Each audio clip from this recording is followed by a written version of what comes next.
రామచంద్రపురం మహంకాళి అమ్మవారి ఆలయంలో ఎస్సీ బాలికపై జరిగిన లైంగిక దాడి ఘటన స్థలాన్ని ఎంఆర్పీఎస్ ఎంఎంఎస్ నాయకులు పరిశీలించారు. ఈ దారుణానికి ఒడిగట్టిన ఆలయ పురోహితుడిపై కఠినమైన చట్టపరమైన చర్యలు తీసుకోవాలని డిమాండ్ చేశారు. బాధిత చిన్నారికి న్యాయం జరిగే వరకు మందకృష్ణ మాదిగ ఆదేశాల మేరకు పోరాడతామని స్పష్టం చేశారు. బాలికకు న్యాయం జరిగేలా బాధ్యులపై కఠిన చర్యలు తీసుకోవాలని వారు డిమాండ్ చేశారు. ఈ కార్యక్రమంలో వెంకటేష్, ప్రవీణ్, రమేష్, బందెల రవికుమార్, కృష్ణ, ఏసయ్య, ఎంఆర్పీఎస్ నాయకులు, కార్యకర్తలు పాల్గొన్నారు. నా పేరు పెదగీత మాదిగ. నేను తెలంగాణ రాష్ట్ర మాదిగ మహిళా సమాఖ్య అధ్యక్షురాలిని. ఈ షేర్లింగంపల్లిలో ఒక ఆర్సీపురం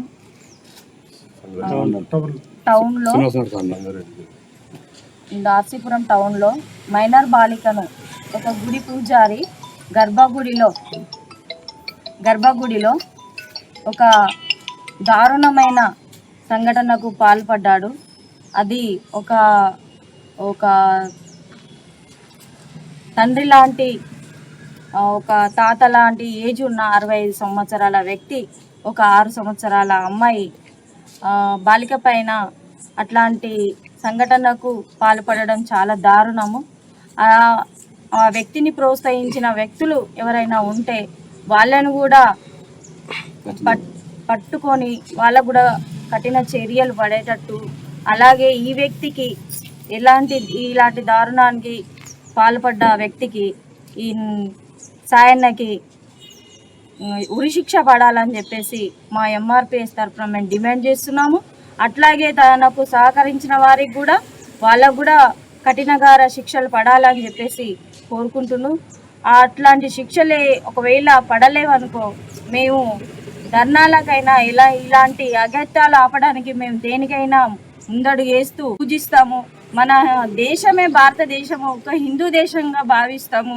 అలాంటి గర్భగుడిలో ఇలాంటి అగత్యాలు జరగడం, ఒక ఎస్సీ బాలిక మైనర్ బాలిక పైన ఇలాంటి అగత్యాలు జరగడము, మనం పూజ చేసుకుంటామంటే కూడా మనల్ని గుళ్ళోకి రానియని రోజులు ఈరోజు మనల్ని గర్భగుడిలో మరి అలాంటి అమ్మాయిని తీసుకుపోయి అలాంటి అగత్యానికి పాల్పడ్డ వ్యక్తిని ఏ విధంగా ఎలాంటి శిక్షలు పడితే బాగుంటుంది? మరి మనకి ఏ గుళ్ళ కూడా అవకాశం కల్పించరు, ఏ గుళ్ళకు కూడా మనం రానియని రోజులు ఉన్నాయి. అలాంటివి మనం చూస్తూనే ఉన్నాం. కాబట్టి ఇలాంటి వాళ్ళ స్వార్థపరులు అలాంటి ఆలోచన ఉండి ఆ అమ్మాయిని ఎలాంటి ఒక చిన్న బాలిక ఎలాంటి అమ్మాయికి ఆలోచన లేకున్నా అలాంటి అమ్మాయికి మబ్బపెట్టి తీసుకుపోయి ఒక గర్భగుడిలో ఇలాంటి అగత్యానికి పాల్పడ్డ వ్యక్తికి ఉరిశిక్ష కంపల్సరీ పడాలని చెప్పేసి మేము ఎంఆర్పీఎస్ తరఫున డిమాండ్ చేస్తూ జై మాదిగ, జై మందకృష్ణ మాదిగ. ఈరోజు హైదరాబాద్ కు సమీపంలో బిహెచ్ఎల్ పట్టణం పక్కనే అసలు బిహెచ్ఎల్ పరిధిలోకి వచ్చే ఈ యొక్క ఆర్సీపూర్ మండల్ మరి పటాన్చెరు నియోజకవర్గంలో మరి నియోజకవర్గ సెంటర్ అయిన నియోజకవర్గంలోనే ఇలాంటి అఘాయిత్యం జరగడం చాలా దారుణం. సాక్షాత్తు ఆ మహాంకాళమ్మ ఆలయంలోనే ఇలాంటి చిన్నపిల్లను ఎంత విచక్షణరహితంగా ఆయన అసలు ఆ వీడియో చూస్తే చాలా భయంకరంగా ఉంది. ఇలాంటి జరగకుండా మన దేశంలో ఎవ్వరు కూడా చిన్నపిల్లల దగ్గరికి, అమ్మాయిల దగ్గరికి పోతే వాళ్ళకు కఠినమైన శిక్ష ఉంటుందని నిరూపించే విధంగా ఈ ప్రభుత్వం చర్య తీసుకోవాలని కోరుకుంటూ మరి ఇప్పుడే మేము ఈ విషయం మీద పద్మశ్రీ మందకృష్ణ మాదిగ గారి ఆదేశానుసారం పోలీస్ స్టేషన్కి వెళ్ళడం జరిగింది. ఆర్సీపూర్ సిఐ గారిని కలవడం జరిగింది. సిఐ గారిని మొత్తం విషయాలను కనుక్కునేసరికి ఆయన ఇప్పుడు అరెస్ట్ చేసి జైలు పట్టిరంట.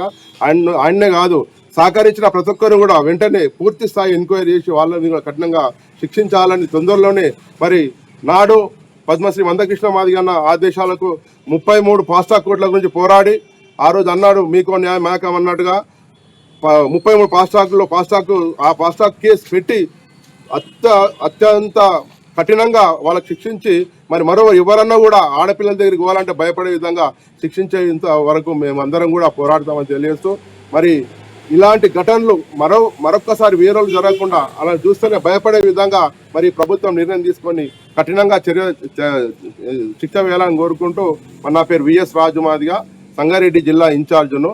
సంగారెడ్డి జిల్లాలో ఈ ఘటన జరగడం చాలా అమానుష్యం, చాలా బాధాకరం. ఇలాంటి సంఘటనలు మళ్ళొక్కసారి జరగకుండా చిన్న పిల్లను వారి తాత అలాంటి బుద్ధొచ్చులందరినీ కూడా అదే ఫారెన్లల్లా కాల్చి చంపుతా చూడు, ఆ విధంగా ఏదో బహిరంగంగా వీళ్ళకి శిక్షణ ఇచ్చినందుకు బహిరంగ ఉరిశిక్ష ఇచ్చినప్పుడే మరి ఇలాంటి వాళ్ళు మళ్ళీ ప్రతి జిల్లాలో ఒక దగ్గర ఇట్లాంటి ఘటనలను జరగకుండా వాళ్ళకు ఉరిశిక్ష లాంటి బహిరంగ శిక్షణ ఇచ్చినప్పుడు తప్పకుండా మరి వేరే చేయకుండా భయపడతారని తెలియజేస్తూ నాకు ఇచ్చిన అవకాశాన్ని